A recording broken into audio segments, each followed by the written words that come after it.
So hello everyone and welcome back to my channel Materia Medica World.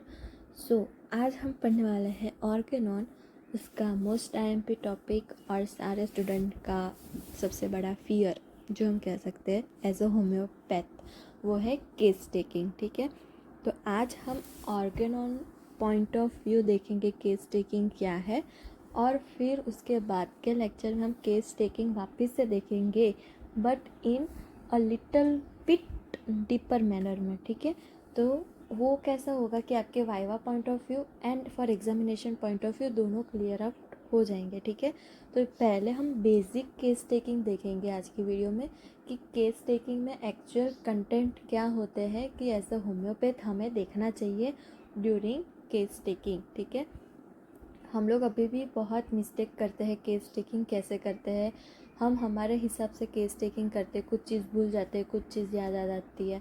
हमारे साथ भी ऐसा होता है, बट एक्चुअल में कैसे करना होता है, कौन सी पॉइंट्स को हमें याद रख के केस टेकिंग करना होता है, वो सब आज की वीडियो में हम देखेंगे. सो ये आपके एग्ज़ाम के लिए बहुत ही हाइप वाला टॉपिक होने वाला है, क्योंकि ये एग्ज़ाम में बहुत फ्रिक्वेंट बार पूछी जाती है. एंड वन मोर थिंग, ये टॉपिक या फिर ये क्वेश्चन ऑर्गेनॉन में सबसे मार्क्स गेनिंग कह सकते हैं, क्योंकि अगर एक बार आपको केस टेकिंग समझ में आ गया और एग्ज़ाम में पूछा गया तो आप ज़्यादा से ज़्यादा कंटेंट भी उसमें लिख सकोगे, प्लस आपको उसमें जितना आप अच्छे डिस्क्रिप्टिव मैनर में आप उसको रिप्रेजेंट करोगे तो आपकी मार्क्स गेनिंग पॉसिबिलिटी भी ज़्यादा बढ़ जाएगी.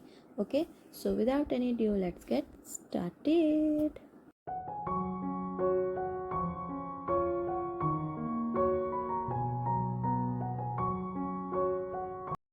ओके, तो आज का सेशन होगा केस टेकिंग का in the point of Organon.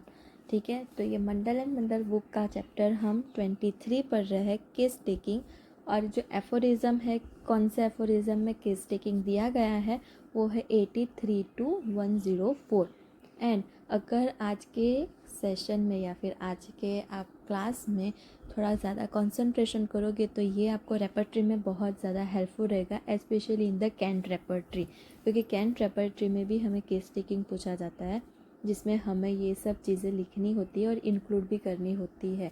इसलिए अगर आज थोड़ा आप कंसंट्रेशन से एंड तक देखोगे वीडियो, तो होप ये वीडियो आपके लिए बहुत ही हेल्पफुल रहने वाली है, आई गारंटीड. क्योंकि अब जब मैं कैंट के सेशन चालू करूँगी रेपर्टरी के, तब आपको ये बहुत ही ईजी हो जाएगा अंडरस्टैंड करने के लिए. ठीक है, तो पहले हम देखेंगे डेफिनेशन. आप अपनी नोटबुक लेके बैठना, मैं देख रही हूँ सबने नोटबुक ली है कि नहीं.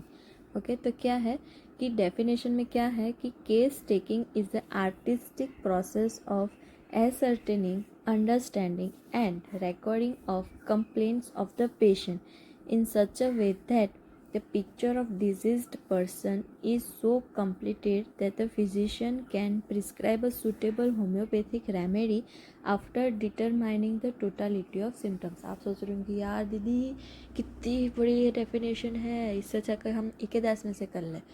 सो कोई प्रॉब्लम नहीं है, आप एक दास में से भी कर सकते हो, इसमें से भी कर सकते हो, बट आपको डेफिनेशन लिखने से भी ज़्यादा आपको डेफिनेशन को समझना है, ताकि फिर अगर आप एक बार समझ जाओगे तो आप अपने खुद के वे में भी लिख सकोगे. तो क्या कहना चाहता है डेफिनेशन कि केस टेकिंग एक आर्टिस्टिक प्रोसेस है. ठीक है, एक कला है. वो कला क्या है उसमें, तो कौन सी कला को कहा जाता है कि एक असर्टेनिंग, उसको एक अंडरस्टैंडिंग करनी है, उसकी देन रिकॉर्डिंग करनी है. ठीक है, ऑफ किसकी, कंप्लेन की. अब कंप्लेन कौन लेके आएगा, ऑब्वियस एक पेशेंट लेके आएगा. तो पेशेंट वो पिक्चर को, डिजीज़ का पिक्चर ऐसे रिप्रेजेंट करेगा, उसे हमें नोट डाउन करना है.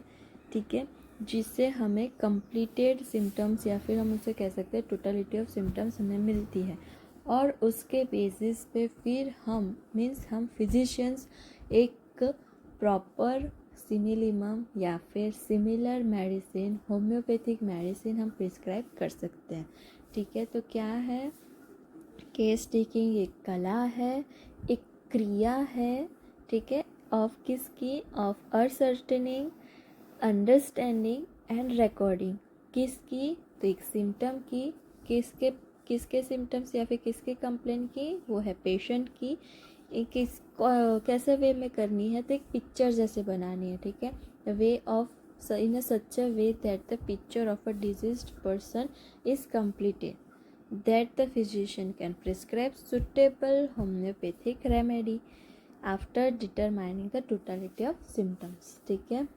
या फिर आप क्या कर सकते हो, recording of complaint of the patient collected from the patient bye standards based on totality of symptoms, ठीक है।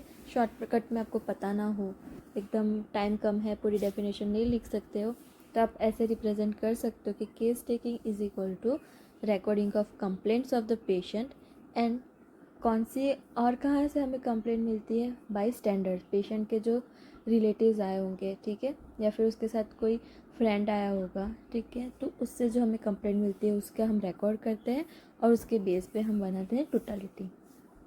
देन आगे क्या है कि डिस्कशन करना है, क्या कि हैनीमैन मेंशन इन सेक्शन 71 या फिर आप कह सकते हैं aphorism 71 of Organon of medicine, the operation of curing is comprised in 3 points। कौन से हैं, the first point of which is case taking, ठीक है, 3 उसके मेन पॉइंट है, उसमें पहला पॉइंट आता है केस टेकिंग का, ठीक है। He has detailed it as follow, क्या है, how is the physician is a certain what is necessary to know in order to cure the disease, ठीक है। तो क्या कहना चाहता है कि फिजिशियन को कैसे मालूम पड़ेगा कि ये चीज़ नेसेसरी है डिजीज़ को क्योर करने के लिए, ठीक है। तो उसके लिए केस टेकिंग बनाया गया है ताकि फिजिशियन को पता चले कि उसमें से कौन से नेसेसरी सिम्टम्स है जिसके ऊपर फोकस ज़्यादा करना है और फिर उसको क्योर करना है। अगर आपने मेरी एनालिसिस एंड इवोल्यूशन वाली वीडियो नहीं देखी तो पहले वहाँ आप जाके चेकआउट कीजिए, क्योंकि उसमें हैनीमैन ने कहा गया है कि अनकॉमन एंड कॉमन सिम्टम्स को हमें क्यों डिफ्रेंशिएट करना है, उसके बेसिस पे हम होम्योपैथिक मेडिसिन क्यों देते हैं। अगर वो जानना है तो आपको आई लिंक पे जाके देखना पड़ेगा कि वो वीडियो में क्या कहा गया है हैनीमैन ने। Then moving forward, case taking is the based on which cure rest, ठीक है। अगर केस टेकिंग अच्छा होगा तो क्योर भी एकदम करेक्ट होगा। अगर केस टेकिंग में कुछ प्रॉब्लम होगी तो सिलेक्शन ऑफ मेडिसिन में भी प्रॉब्लम होगी और क्योर भी इम्पॉसिबल सा थोड़ा हो जाएगा। इसलिए केस टेकिंग एक पूरा बेस है, एक पिलर है, ठीक है। Case taking is only method to understand the sick patient, ठीक है। जब तक हम पेशेंट को नहीं समझेंगे हमें मेडिसिन भी समझ में नहीं आने वाली है। इसलिए पेशेंट को समझने के लिए हमें अच्छे से थॉरो केस टेकिंग करना पड़ता है, ताकि केस टेकिंग में patient as a whole represent होता है, okay. Then case taking is only method to understand the sick patient. Homeopathic case taking should contain individualising characteristic, ठीक है। हर एक पर्सन अपनी अपनी सिचुएशन से, लाइफ से, स्ट्रगल से, हर्डल से, हैप्पी गो लक्की जैसी चीज़ों से सबसे अलग होता है, ठीक है। मेरी लाइफ अलग होगी, मेरे व्यूअर्स की लाइफ अलग होगी, ठीक है, हम सबकी लाइफ अलग अलग है। तो चीज़ भी वैसी ही होगी कि सारे डिजीज़ के सिम्टम्स सारे पर्सन में सेम नहीं होंगे, कुछ में अलग होंगे, कुछ में अलग होंगे। किसी की टॉलरेंस पावर अच्छी होगी तो किसी की वीक होगी, कोई ज़्यादा स्ट्रॉन्ग होगा तो कोई ज़्यादा ही वीक होगा, तो वो सारी चीज़ें भी अफेक्ट करती है। इसलिए होम्योपैथी इंडिविजुअलाइजेशन पे बेस्ड ज़्यादा है, इसलिए इंडिविजुअल कैरेक्टरिस्टिक सिम्टम्स हमें ज़्यादा फोकस करना होता है और वो ज़्यादा नोट डाउन करने रहेंगे। Then case taking is the most crucial part in the homeopathy, ठीक है। जैसे मैंने कहा कि केस टेकिंग एक होम्योपैथी का मजबूत अंबुजा सीमेंट वाला पिलर है, या फिर जो भी आप कह सकते हो, ठीक है। Then in one hand the physician witnesses the disease and in other hand patient get relief from his suffering, ठीक है। तो क्या कहना चाहता है कि फिजिशियन क्या होता है, एक डिजीज़ को एक तो विटनेस करता है और दूसरी हाथ क्या है कि पेशेंट उसके साथ साथ उसको रिलीफ मिलती है उसकी फ्रॉम सफरिंग, ठीक है। देन क्या है, डॉक्टर एलिजाबेथ ने क्या कहा, ये नाम याद रखना, ये रेपर्टरी में भी आता है नाम, ठीक है। तो क्या कह रहे हैं कि a case well taken is half cure, every time you take a case you are entering into a new world, ठीक है। तो उसने क्या कहा कि केस अगर अच्छे से लिया है तो वो आधा क्योर हो ही गया, मतलब समझ लेना कि पेशेंट आधा क्योर हो ही गया। और every time you take a case, ठीक है, जब भी आप नया केस मीन्स हर पेशेंट का नया केस होता है, ठीक है, तो वो जो नए केस हो गए वो हमें एक नई दुनिया में लेके जाएगा, क्योंकि हमें तब पता चलता है कि हमारी लाइफ ही इतनी स्ट्रगल से भरी नहीं हुई है। जो पेशेंट आ रहा है, जो उसके मेंटल्स दे रहे हैं, जो कितने सालों से शायद तक सप्रेस कर रहा होगा, ठीक है, वो सारी चीज़ वो एक होम्योपैथ को फ्रीली बता देता है, जो शायद उसके रिलेटिव्स या उसके फैमिली या फिर इनफैक्ट उसकी वाइफ या फिर उसके हस्बैंड को भी नहीं मालूम होगी, हमें सब मालूम होती है। तब हमें लगता है कि शायद हम लोग उतना सफ़र नहीं कर रहे जितने वो लोग कर रहे हैं, तब हम थोड़े इमोशंस में आ जाते हैं। ओके, देन सॉरी यार, मेरे SMS बहुत आते रहते हैं, बट क्या करें, आपको इंटरटेनमेंट हो जाएगा उसमें। कहाँ गया, हाँ, the case taking is an opportunity for the physician to understand how a patient is reacting spiritually, emotionally, mentally and physically and sociologically, जो अपनी हेल्थ की डेफिनेशन ही आ गई इन शॉर्ट, ठीक है। तो केस टेकिंग से क्या होता है कि एक फिजिशियन को पता चलता है कि पेशेंट कैसे रिएक्ट करेगा स्पिरिचुअली भी, जैसे हमारे में आती है रिलीजियस रेमेडी, ठीक है, देन इमोशनल जैसे पल्सेटिला, मेंटली एनाकार्डियम भी हो सकती है उसमें, physically like nux vomica, then sociologically like phosphorus. Okay, तो ये जस्ट एग्जांपल है, ऐसी मेडिसिन इससे आती नहीं है, जस्ट मैं ऐसे आपको रिप्रेजेंट करने के लिए बोल रही हूँ, ठीक है। तो हमें वो पेशेंट के नेचर से, पेशेंट के रिएक्टिंग से हमें पता चलता है कि वो इन सारी चीज़ों में कैसे रिएक्ट करता है, ठीक है।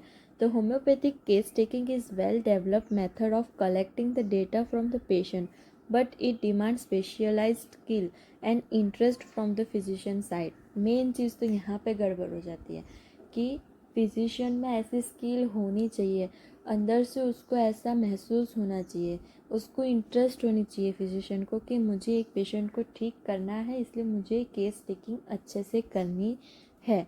अगर सिम्टम्स नहीं मिल रहे हो तो कुछ नहीं, कभी कभी सिम्टम्स नहीं मिलते हैं, पेशेंट इतना ओपन अप नहीं होते हैं, तो हमें उस टाइम पे थोड़ा उसको कंसोल करने की ज़रूरत है। और ट्रस्ट, मेन तो ट्रस्ट उसको अपने ऊपर बिठाना पड़ता है। तो ये सारे स्ट्रगल फिजिशियंस के भी होते हैं, ऐसा नहीं है कि नहीं होते, क्योंकि हम भी अभी गुजर ही रहे हैं, इसलिए मैं समझ सकती हूँ फिजिशियन की तकलीफ़ एज अ होम्योपैथ क्या हो सकती है।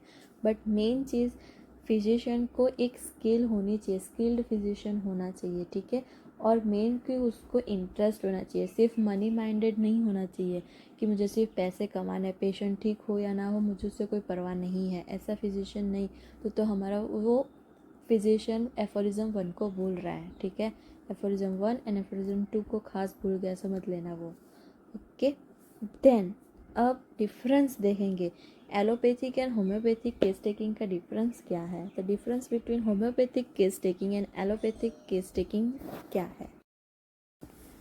ओके, तो हम देखेंगे अब डिफरेंस क्या है, ठीक है। तो इन homeopathic case taking individualisation of the patient is essential which is possible only by considering the uncommon, peculiar, indistinctive या फिर characteristic symptoms, ठीक है। Then nosological diagnosis of disease is important for safer management of the case. It helps in removing the common nosological symptoms and prescribing for the uncommon symptoms, ठीक है। अगर ये चीज़ आपको समझ में नहीं आई होगी, आई नो, क्योंकि आपने मेरी पहली वीडियो नहीं देखी होगी, evolution according to Hahnemann and Kent, अगर एक बार आप वो देख लोगे तो मुझे थोड़ा कम एक्सप्लेनेशन इस वीडियो में करना पड़ेगा, वरना ये लंबी सी वीडियो हो जाएगी, ठीक है। तो इन शॉर्ट में बता देती हूँ कि होम्योपैथिक केस टेकिंग में क्या है। पहली चीज़ तो इंडिविजुअलाइजेशन ऑफ पेशेंट हम करते हैं, ठीक है। इससे क्या होगा कि हमें uncommon, peculiar and characteristic symptoms हमें मिलते हैं। अब रही नोसोलॉजिकल डायग्नोसिस ऑफ डिजीज़ की बात, तो क्या होगा कि उसमें जो डायग्नोसिस होगा, ठीक है, डायग्नोसिस हमें मिल जाएगा तो हम उसका प्रॉपर मैनेजमेंट कर सकेंगे, ठीक है, और उस हिसाब से भी हम मेडिसिन दे सकेंगे। बट उसके साथ साथ एक चीज़ होगी कि अगर हमें डायग्नोसिस ऑफ डिजीज़ या फिर डिजीज़ हमें पता चल गया कि लाइक इसको कौन सी चीज़ है, कौन सी चीज़ से सफ़र हो रहा है, तो हम उसके कॉमन सिम्टम्स को निकाल देंगे, और जो अनकॉमन सिम्टम्स रहेंगे, जो वो डिजीज़ में नहीं देखने को मिलते, वो हमारे लिए पिक्यूलर हो जाएगी या फिर कैरेक्टरिस्टिक सिम्टम्स हो जाएगी, तो उस बेसिस पे हम फिर उसमें मेडिसिन दे सकते हैं। ठीक है, तो ये चीज़ मैंने ब्रीफ में मेरी प्रीवियस वीडियो में समझाया है, तो आप वहाँ पे जाके एक बार से प्लीज़ चेकआउट कर लेना।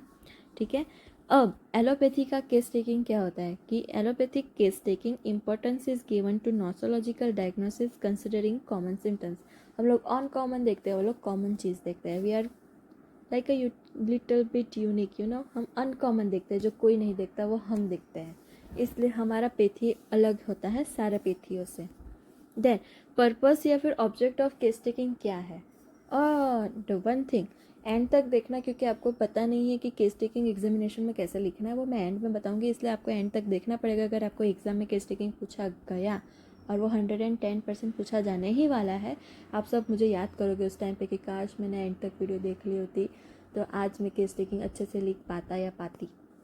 ओके, तो प्लीज़ एंड तक देखना, क्योंकि मैं एंड में बताऊंगी कि केस टेकिंग में आपको कौन कौन से पॉइंट इम्पॉर्टेंट है जो लिखने हैं, और मेन कैसे रिप्रेजेंट करना है केस टेकिंग को, क्योंकि मैं नहीं चाहती जो हमने गलती की वो आप दोहराए और आपके मार्क्स कट हो जाए। Okay, please please please and तक देखना, वरना आपका बहुत बड़ा लॉस हो जाएगा। देन ऑब्जेक्टिव क्या है केस टेकिंग का, तो main aim of the case taking is क्या है, to get the knowledge of disease. पहला, it is based on general और common and pathognomonic symptoms. Knowledge of disease helps in evaluating uncommon peculiar symptoms. It also help in general management and prognosis of the disease. अगर आपने cantt के 12 observation देखे होंगे, उसमें आपने देखा है कितने सारे प्रोग्नोसिस होता है। ठीक है, अगर हमने अच्छे से केस टेकिंग ना किया और हमें डिजीज़ के बारे में ना मालूम हो तो ठीक है, तब पहला तो क्या होता है, हमें एलोपैथी का थोड़ा नॉलेज होना चाहिए जो है डिजीज़। ठीक है, तो हम डायग्नोसिस अच्छे से कर सकते हैं, तो उसके बेसिस पे क्या होगा कि हमें एक तो उसकी पैथोलॉजी पता चलेगी। ठीक है, उसका प्रोग्नोसिस पता चलेगा, उसके common symptoms and uncommon symptoms को हम डिफ्रेंशिएट कर सकेंगे उस टाइम पे, इसलिए नॉलेज ऑफ डिजीज़ सबको होना ज़रूरी है। देन ये फ्लो चार्ट है, वो हम लास्ट में थोड़ा करेंगे। देन दूसरा एम क्या है, to pursue the true dynamic state of the patient, for example whether he is seriously ill or not, like hypochondriac patient जो हम कहते हैं। ठीक है, तो या फिर हिस्टेरिकल थोड़ा हो जाता है उसका, तो उसमें क्या है कि हमें उसका ट्रू डायनेमिक स्टेट पता होना चाहिए पेशेंट का। ठीक है, तो हम केस टेकिंग से हमें पता चलता है कि उसका ट्रू डायनेमिक स्टेट क्या है, तो या फिर हमें पता चलेगा कि वो सीरियसली इल है या नहीं है, या फिर सिर्फ सिंपैथी चाहिए। ठीक है, then to find out the totality of symptoms for the selection of homeopathic medicine. ठीक है, जहाँ जहाँ ज़्यादा एक्सप्लेनेशन की ज़रूरत नहीं होगी वहाँ मैं नहीं करूँगी, क्योंकि ये वीडियो वरना बहुत लंबी हो जाएगी, भले ही 4 पेज की PDF है फिर भी। Then to find out the nature of disease, whether the disease is acute or chronic, curable or incurable. ठीक है, ये तो खास हमें केस टेकिंग से ही पता चलेगा कि हमें केस में हाथ लगना चाहिए कि नहीं रखना चाहिए। Then, to find out the causation of disease, the exciting cause in acute disease and maintaining cause in false or inappropriately named chronic disease and fundamental cause in chronic disease। ठीक है, तो मेन तो हमें क्या कि हमें causation खास पता चलना चाहिए डिजीज़ का, in specially acute and chronic cases. Then to find out the mode of development of symptoms, अभी हमें सिम्टम्स तो मिले बट हमें पता चलना चाहिए कि वो साइकोसोमेटिक है या सोमेटोसाइकिक है, या फिर ऐसे सारे सिम्टम्स हमें पता चलना चाहिए कि मेन कॉज क्यों ये सिम्टम्स का यहाँ पे ही आना हुआ, वो सारे हमें मोड ऑफ डेवलपमेंट यहाँ पता होने चाहिए। तो वो केस टेकिंग से हमें पता चलेगा कि उसने कभी पास्ट में कोई इरप्शंस को सप्रेस किए थे उसकी वजह से ये हो रहा है, या फिर उसने कुछ ज़्यादा ही परगेटिव्स ले लिए थे इसलिए उसको फिशर्स होने लगे। ये सारी चीज़ें हमें मोड ऑफ डेवलपमेंट कब से मिलेंगे, केस टेकिंग से। ठीक है, then to analyse and evaluate the symptoms, जो हमने ऑलरेडी प्रीवियस वीडियो में देखा है। Then to collect important symptoms for repertorisation. ठीक है, अभी रेपर्ट्री का भी रोल केस टेकिंग में होता है। ठीक है, कुछ ऐसे केसेस होते हैं जिसमें हमें group of variety of symptoms मिलते हैं बट हम उसको सही डायरेक्शन में नहीं देख सकते, तो हम रेपर्ट्राइजेशन का हेल्प लेके एक ग्रुप ऑफ रेमेडी निकाल सकते हैं। देन वो रेमेडीज़ को हम कंपेयर कर सकते हैं और फिर सिम्टम सिमिलैरिटी के बेस पे हम उसको एडमिनिस्टर कर सकते हैं. Then to cure the curable and to palliate the incurable patient by selecting the medicine according to law of similia.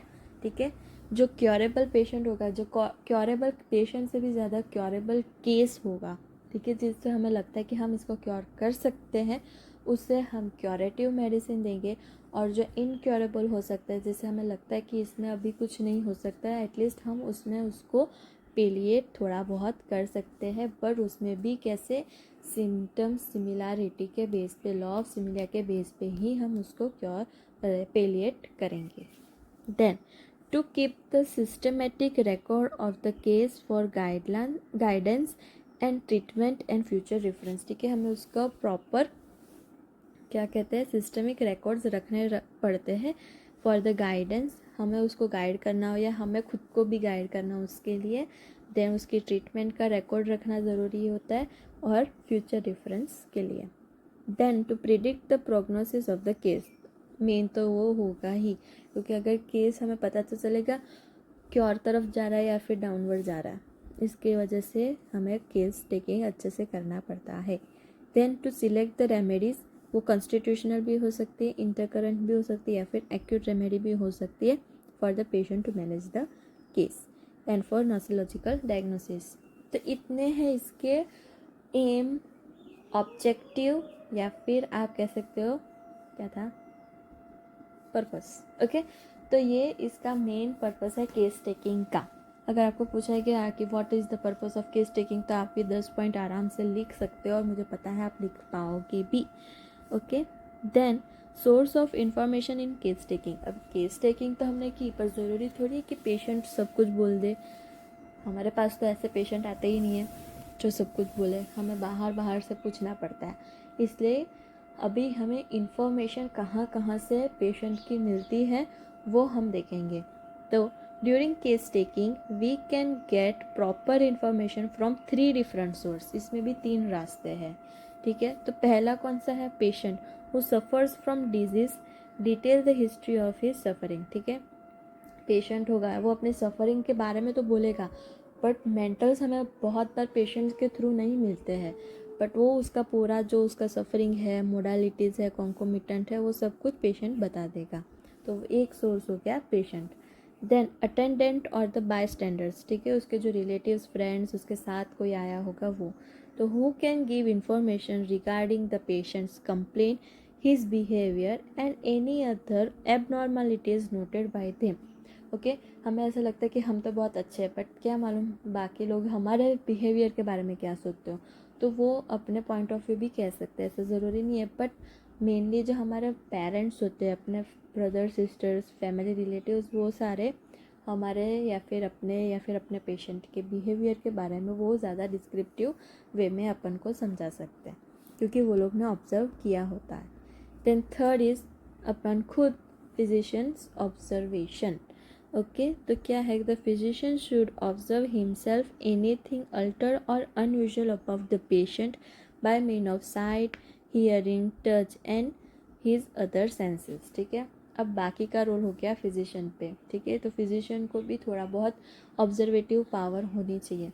तो पेशेंट आया तो उसकी चाल कैसी है, ठीक है, उसका बोलने का तरीका कैसा है, या फिर मेरी तरह मैं भले ही वीडियो में बोल रही हूँ पर मेरे हाथ के मूवमेंट्स चलते रहते हैं, जैसे मैं आप सबको लाइव पढ़ा रही हूँ वैसे. तो ये सारी चीज़ें, हैंड मूवमेंट है, वॉकिंग है, फिर उसके एक्सप्रेशंस है, वो सारे चीज़ फिजिशियन को नोट करने रहते हैं. तो 3 ऑब्जर्वर हो गया. कौन, एक पेशेंट रिलेटिव्स या फिर स्टैंडर्ड्स एंड फिजिशियन. तो 3P याद कर सकते हो, patient relatives and physician. Okay, तो source of information of case taking में आप ऐसा बना सकते हो, ट्राइंगल ऐसा आप मैंने रिप्रेजेंट किया था.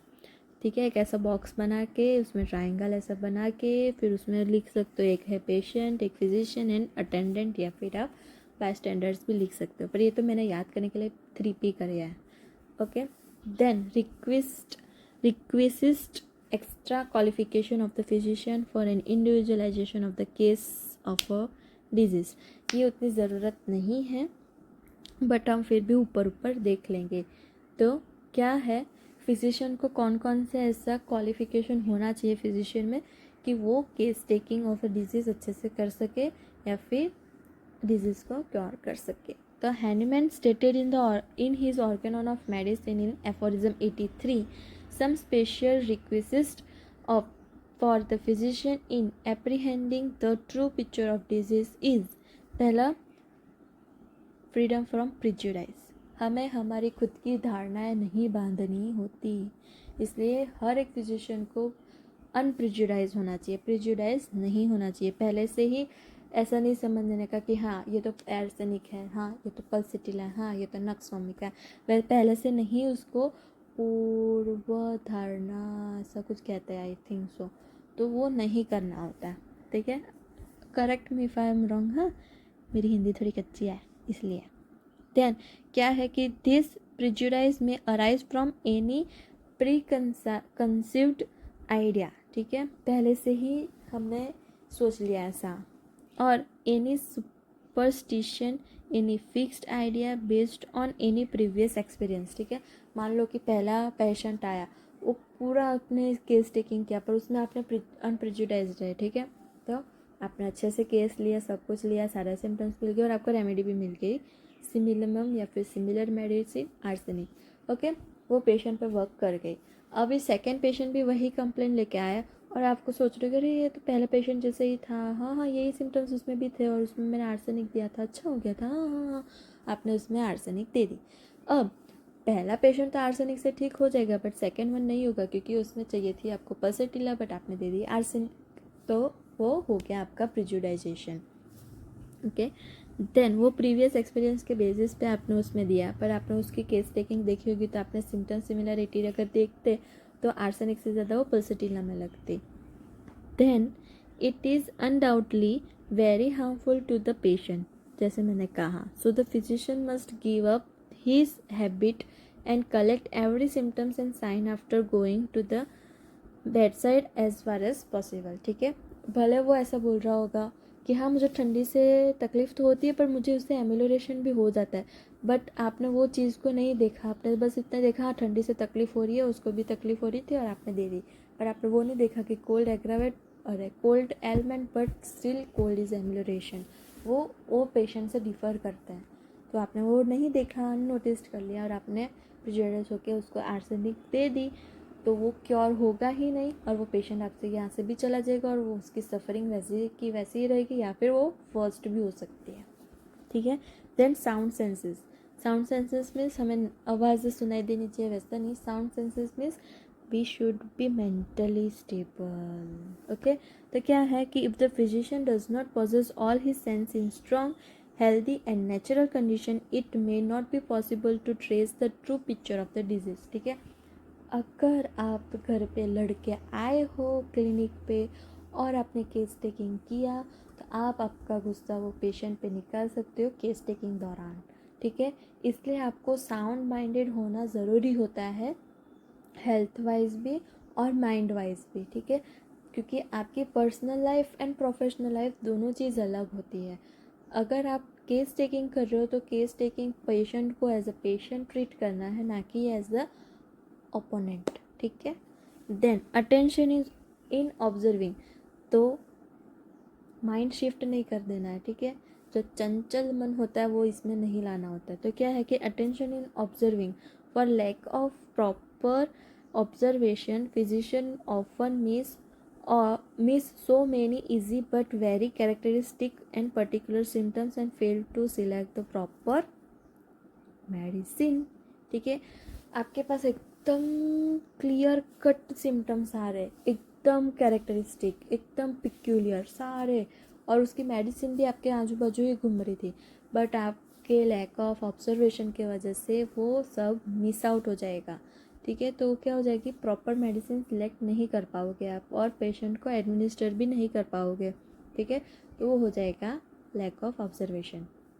The physician should be very nearly या फिर काइंडली जो भी आप बोलते हो, मेरा प्रोनाउंसिएशन बहुत डिफ़िकल्ट है, मैं उसके ऊपर काम कर रही हूँ.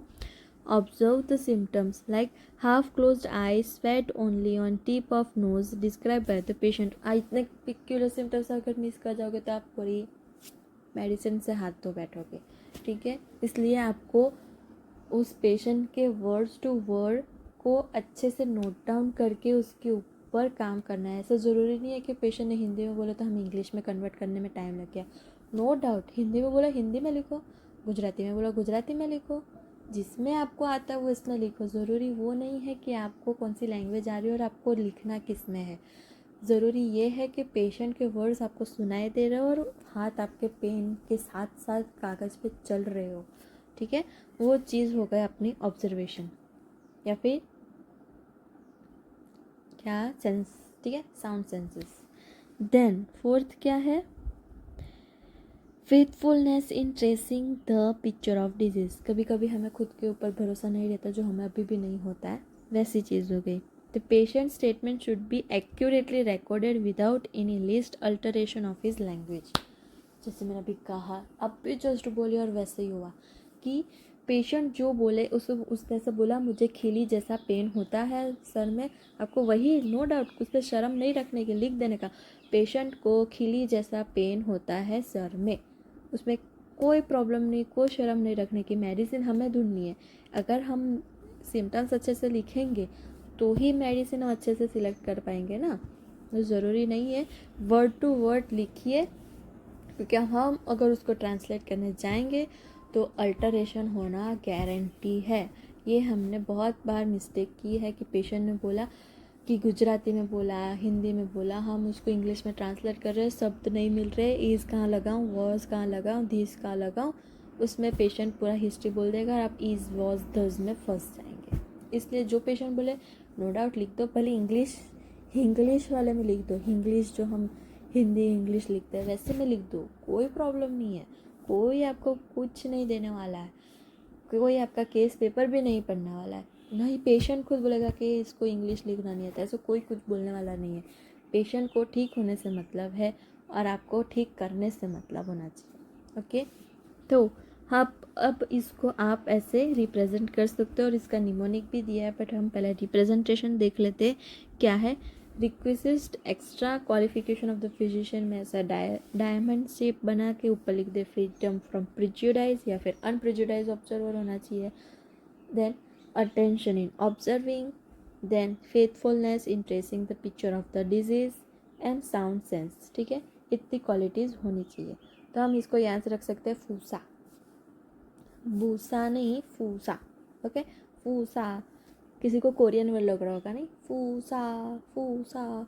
तो फूसा में क्या है, एक तो faithfulness in tracing of the picture of the disease, you से है अनप्रिजुडाइज, एंड एस से है साउंड सेंस, एंड ए से है attention of observing in observing. ठीक है, अब हम देखेंगे dos and don't of the case taking. Main चीज़, ठीक है, हमें क्या करना है और क्या नहीं करना है वाइल केस टेकिंग. तो dos of the case taking क्या है, physician should listen the alternatively history of the suffering of the patient. Physician को कामली पेशेंट की हर एक बात को सुनना है. भले आपको लगे कि हाँ मुझे ये पूछना है तो पेपर में साइड में लिख दीजिएगा कि ये इसके बारे में मुझे पूछना है. जब वो अपना नरेशन बंद कर देगा तब वो क्वेश्चन आप वापस पूछ सकते हो उसका. ऐसा नहीं कि इंटरप्ट करके पूछना है, क्योंकि अगर एक बार आपने इंटरप्ट कर दिया उसकी लिंक टूटेगी और वो क्या बोलने वाला था वो भी वो भूल जाएगा, या फिर वो सोचेगा कि मुझे बार बार इंटरप्ट कर रहा है, मुझे नहीं कहना है. ठीक है, then the physician ask the attendant about the complain of the patient they have heard और his behavior. ठीक है, तो फिजिशियन को उसके जो रिलेटिव्स आए होंगे उसको भी पूछना है इसके बिहेवियर के बारे में, उसकी हिस्ट्री के बारे में. ठीक है, then the physician should observe himself about any alter character in the patient by his sense. हमें हमारा 6 सेंस 7 सेंस 10 सेंस जिसका जितना सेंस है वो सारे एक्टिव रख के देखना है. ठीक है, then the physician should write down the symptoms in detail told by the patient and his attendant in their very expression. ठीक है, जो मैंने कहा ऊपर वैसे ही फिजिशियन को उसके सिम्टम्स, पेशेंट से मिले हुए सिम्टम्स या फिर स्टैंडर्ड से मिले हुए सिम्टम्स को अच्छे से नोट डाउन करना है. The physicians advise them at the beginning of the examination to speak slow. हाँ, अगर वो पेशेंट बहुत हास्टीली बात कर रहा हो, जैसे हाँ मेरे को ऐसा हुआ था, ऐसे हुआ था, ब्ला ब्ला ब्ला ब्ला ब्ला, एकदम फास्ट मैनर में बोल रहा, तो आपको पहले ही उसको थोड़ा कह देना है कि आप थोड़ा धीरे धीरे अपने सिम्टम्स मुझे बताइए, मैं लिख दूंगा या लिख दूंगी. ठीक है. Then physician should begin a fresh line with every new symptoms mentioned by the patient or his attendant. ठीक है. जो भी आपको सिम्टम्स मिलता है, ठीक है, तो एक सिम्टम्स के बाद थोड़ी सी आपको गैप रखनी है. ऐसा नहीं है कि आपको नोटबुक वाली पेज लेके लिखना है कि उसमें एक लाइन छोड़ के लिखने को कहा है, इसलिए तो ऐसा ज़रूरी नहीं है कि एक लाइन चुनिए, थोड़ी सी गैप छोड़ दो. क्योंकि कभी कभी क्या होता है कि वो सिम्टम्स के रिलेटेड को पेशेंट को बाद में याद आता है कि हाँ मेरे को ऐसा होता था बट मुझे इससे तकलीफ़ होती थी. तो सिम्टम्स का एक हमें मोडालिटी मिल सकता है, तो हम उसके नीचे एरो करके या फिर उसकी एग्रावेशन, उसकी एमलोरेशन हम लिख सकते हैं. इसलिए हमें स्पेस छोड़नी पड़ती है हर एक सिम्टम्स के बाद.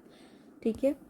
Then, when a patient and attendant have finished their statements of their own accord, then physician reverts to each particular symptoms and elicit more precise information about each particular symptoms. ठीक है. अब क्या करेगा physician, patient ने तो अपना काम कर दिया, पेशेंट ने तो सब कुछ बता दिया, अब फिजिशियन आएगा अपने मैदान में. ठीक है. अब जो जो पेशेंट ने सिम्टम्स कहे होंगे वो थोड़ा और इलेबोरेट करने को कहेगा, वो कि आपको इसमें क्या और होता है या फिर आपको इसमें और क्या तकलीफ़ होती है, कब हुआ, कैसे हुआ, कब, कहाँ, कैसे, सब कुछ पूछेगा. तो वो थोड़ा क्या हो जाएगा, इन्फॉर्मेटिव हो जाएगा और क्या हो जाएगा, प्रिसाइज वे में हो जाएगा. ताकि अगर उसमें कुछ अनकॉमन सा मिल गया हमें, मोडालिटी हो गई, कॉन्कोमिटेंट हो गया, कुछ भी, तो वो हमें मेडिसिन सिलेक्शन में काम लगेगा. इसलिए then special question are to be asked when the uncommon peculiar symptoms of the case has not yet come out. ठीक है. अगर सब कुछ कॉमन चीज़ें मिल रही हो, ठीक है, हमें कुछ अनकॉमन ना मिल रहा हो, हम दुखी हो जाते हैं, यार इसमें अब क्या करें, हमें तो कुछ समझ में नहीं आ रहा है, कुछ कैरेक्टरिस्टिक सिम्टम्स नहीं मिल रहे, तो हमें क्या करना है, थोड़ा हमें मक्खन लगा के थोड़ा पूछना पड़ेगा. वो है थोड़े लीडिंग क्वेश्चन हमें पूछने पड़ते हैं उस टाइम पे, तब हमें जाके थोड़े बहुत अनकॉमन पिक्यूलर सिम्टम्स मिलते हैं. इसलिए हमें थोड़े स्पेशल क्वेश्चंस उसके नर्व्स पकड़ने के लिए हमें पूछने पड़ते हैं. Then after completion of writing down the particular, the physicians finally note down his own observation about the individual peculiarity of the patient in his healthy state. ठीक है. अभी सब कुछ हो गया, ठीक है, पूरा हवन हो गया. अब फिजिशियन अपना रोल करेगा. वो खुद का ऑब्जर्वेशन लिखेगा कि लाइक पेशेंट जब कैबिन में एंटर हुआ तो उसका पैर थोड़ा लखड़ा रहा था. देन उसके फेशियल एक्सप्रेशन हर एक शब्द के साथ अलग चल रहे थे. देन बोलते समय वो कहीं और देख रहा था, आई टू आई कॉन्टेक्ट नहीं, वो सारे ऑब्जर्वेशन फिर वो फिजिशियन उसमें लिखेगा. देन वो उसको एनालिसिस में डालेगा. ठीक है. तो ये सारे थे डूज. अगर आपको थोड़ा और डूज चाहिए तो वो एकेदास में से भी आप देख सकते हो कि कौन कौन से डूज एंड डोंट्स है. ये मेन आपको एज ए फिजिशियन याद होने चाहिए. दूसरे भी डूज है, वो मैं आपको बता देती हूँ. अगर आपके पास बुक पेन हो तो लिख लेना कि जब भी केस टेकिंग करो, specially of a female patient, ठीक है, तो हमें आप अपने साथ एक फीमेल असिस्टेंट या फिर पेशेंट का कोई फीमेल रिलेटिव हमेशा साथ में रखना है, क्योंकि ज़माना आपको पता है कैसा है. ठीक है. तो हर एक फिजिशियन को एक फीमेल स्टाफ फीमेल पेशेंट के साथ रखना है जब भी केस टेकिंग करें या फिर कुछ ऑब्जर्वेशन करना हो तब. बाकी के आप एक दस में से देख सकते हो, क्योंकि आप सोच रहे हो कि अरे इसने दीदी को कैसे पता, क्योंकि स्टार्टिंग में फर्स्ट ईयर में हमने भी एक दस ही पढ़ी थी, इसलिए. Then don'ts of a case taking. ठीक है. अभी हमें क्या नहीं करना है, तो do not interrupt the patient when he is narrating his problem unless he wander off to the other matter. ठीक है. वो बोलते बोलते अपने घर की बात करने बैठ गया तो हमें बोलना है कि वो तो ठीक है, पर आप इसके बारे में थोड़ा बताइए ना, और ऐसा करके आपको उसको ट्रैक में लाना पड़ेगा। पर कब? जब वो अपने ट्रैक से हट जाए तब। अगर वो कंप्लेन के बारे में ही एक्सप्लेनेशन दे रहा हो, अपनी कंप्लेन के बारे में बोल रहा हो, नरेट कर रहा हो, तब इंटरप्ट नहीं करना। वो बोलते बोलते कहीं और पहुंच गया है, यहाँ पे पहुंच अमेरिका गया, तो आपको अमेरिका से वापस इंडिया में लाना होगा उसको, ठीक है। Then do not ask any direct question that can be answer yes और no. Are you feeling a rush? जंकुक वाला येस और नो नहीं। येस और नो मीन्स कि अगर हमने ऐसे पूछा आपको दर्द हो रहा है, उसने बोला हाँ, तो वैसा सवाल नहीं पूछना है। आपको लीडिंग क्वेश्चन ऐसे पूछना है जिसके आंसर में येस और नो वाला रिस्पॉन्स ना मिले, ठीक है। So no direct questions are allowed in a case taking. Then do not ask any leading question that itself suggest an answer, ठीक है। मैंने जो कहा वो लीडिंग क्वेश्चन अलग है, ये लीडिंग क्वेश्चन अलग है। वो leading question in the sense आपको उसकी रग तक जाने के लिए कुछ चीज़ें पूछनी पड़ती है। और इसमें क्या है कि अगर आप स्टार्टिंग के ही केस टेकिंग में ऐसा पूछ लो कि हाँ ऐसा है, तो वो ऐसा होगा कि आप मटेरिया के क्वेश्चन उसको पूछ रहे हैं, आप वो मेडिसिन के उसको फिट करना चाहते हो, ना ही उसको मेडिसिन में फिट करना चाहते हो, ऐसा सब हो जाता है। इसलिए लीडिंग क्वेश्चन आप अलाउड नहीं है। Then do not prescribe unless you are sure about the remedy you have selected specially in chronic disease, ठीक है। तब तक प्रिस्क्राइब मत कीजिएगा जब तक आप श्योर ना हो जाए। चाहे तो आप आपका एसएल दे सकते हो for a wait and watch आपके लिए, ठीक है। उसका रेपोर्टराइजेशन करो प्रॉपर, या फिर आप किसी को, ऐसा ज़रूरी नहीं कि सिर्फ पेशेंट ही फिजिशियन को कंसल्ट करे, फिजिशियन भी दूसरे फिजिशियन का सजेशन ले सकते हैं। उसमें आप किसी को आपका ईगो हर्ट नहीं होना चाहिए, ठीक है। तो उस टाइम पे पेशेंट की लाइफ ज़्यादा इम्पोर्टेंट होनी चाहिए आपका खुद का सेल्फ ईगो से। इसलिए अगर आप श्योर हो तो ही मेडिसिन दीजिए, वरना ऐसे एक वीक तक दे सकते हो। देन ये तो ऐसे इन द सेंस आपको समझने के लिए, ऐसा नहीं कि एसएल एक मेडिकेशन है, ठीक है।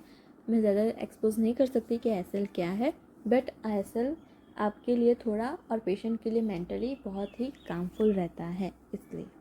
Then do not record the symptoms abruptly, write the symptoms in chronological order, example according to the time and order of their appearance, ठीक है।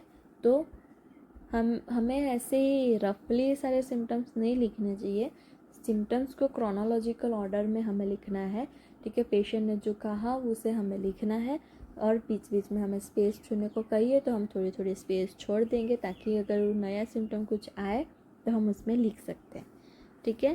So that's it. होप आपको केस टेकिंग अच्छे से समझ में आ गया होगा। और इतनी चीज़ लिखनी है या नहीं लिखनी है केस टेकिंग में, मैं आपको बता देती हूँ अभी। तो केस टेकिंग का क्वेश्चन ऐसा पूछा जाता है कि define case taking and dos and don't during case taking and sources of information during case taking, ठीक है। और main objectives of case taking, ठीक है। तो ऑलमोस्ट सारा आपका कवर अप इसमें हो गया। बट कभी कभी कैसा पूछा जाता है, डिस्क्राइब होल केस टेकिंग, या फिर aim and objective of case taking with dos and don'ts of the physicians, ऐसा करके पूछा जाता है। इसलिए केस टेकिंग में आपको उसकी डेफिनेशन लिखनी है, उसका पर्पस जो हमने देखा वो, क्वालिटीज़ ऑफ फिजिशियंस भी ऐड कर सकते हो, ऐसा ज़रूरी नहीं है कि नहीं पूछा तो नहीं लिखना है। नो डाउट आप लिखो, चाहे तो जो उसमें डायग्राम बनाया हुआ था वो रिप्रेजेंट करके लिखो, बट लिखो वो ज़्यादा रिप्रेजेंटेटिव वे में अच्छा रहेगा। एंड जो डूज एंड डोंट्स है वो खास आपको लिखने हैं, ठीक है। अब हम थोड़ा क्विक देख लेंगे केस टेकिंग, जो मैंने कहा था एंड में करेंगे। तो डिफरेंस इसमें बताया है एलोपैथी एंड होम्योपैथी का, ठीक है। एलोपैथी में नोसोलॉजिकल डायग्नोसिस है, एंड होम्योपैथी में नोसोलॉजिकल डायग्नोसिस सेकंड इंपॉर्टेंस है, and primary importance is given to the individualisation, ठीक है। तो ये भी आप रिप्रेजेंट कर सकते हो कि एलोपैथी से होम्योपैथी कैसे डिफ़र होता है, होम्योपैथी एलोपैथी से कैसे डिफ़र है, ये आप भी रिप्रेजेंट कर सकते हो in the question asked of a case taking. इसमें आपके कोई मार्क्स कट नहीं होने वाले हैं। अगर नहीं पूछा तो आप ऐसे फ्लो चार्ट बना के भी लिख सकते हो, ऐसा ज़रूरी नहीं है कि नहीं पूछा तो हम क्यों लिखें, हमारा टाइम क्यों वेस्ट करें। बट जहाँ पे अगर क्वेश्चन इजी हो, अच्छा हो, मार्क्स गेनिंग हो तो आप थोड़ा ज़्यादा रिप्रेजेंट करो, कोई प्रॉब्लम नहीं है, ठीक है। तो case taking most most most time की क्वेश्चन है for your examination point of view. अब जो केस टेकिंग दूसरा आएगा, आई थिंक इस वीक में या फिर नेक्स्ट वीक में आएगा, वो होगा केस टेकिंग का ही, but in the purpose of viva. Okay, viva में केस टेकिंग पूछा गया हो तो हमें कैसे बोलना है, क्या बोलना है, और वाइवा में केस टेकिंग के क्वेश्चन क्या होते हैं, वो उस वीडियो में रहेंगे। तो वो वीडियो के लिए आप प्लीज़ प्लीज़ प्लीज़ वेट करना, क्योंकि वो वीडियो बहुत ही स्पेशल एंड यूनिक होने वाला है। क्योंकि मैंने कभी स्पेशली वाइवा के लिए कोई वीडियो नहीं बनाई है, सारी एग्ज़ाम के लिए बनाई थी, इसलिए वो वीडियो के लिए आप थोड़ा वेट करना पड़ेगा। क्योंकि नेक्स्ट वीक की वीडियो शायद मंडे ट्यूसडे वेडनेसडे ना आ पाए, तो थर्सडे फ्राइडे सैटरडे ज़रूर आएगी, ठीक है। सो अब हम मिलते हैं कल आएगी मेडिसिन, ठीक है। तो मेडिसिन के लिए हो जाइए तैयार। So stay tuned for it and please please please मेरे चैनल को सब्सक्राइब कर दीजिए, लाइक कर दीजिए और अपने फ्रेंड्स के साथ शेयर कीजिए। होप आप सबको मेरी वीडियोस पसंद आ रही हो, क्योंकि आप सबका रिस्पांस देकर मुझे बहुत खुशी मिलती है कि आप सबको मेरी वीडियोस पसंद आ रहे हैं। I am so happy. Okay, so bye bye, take care.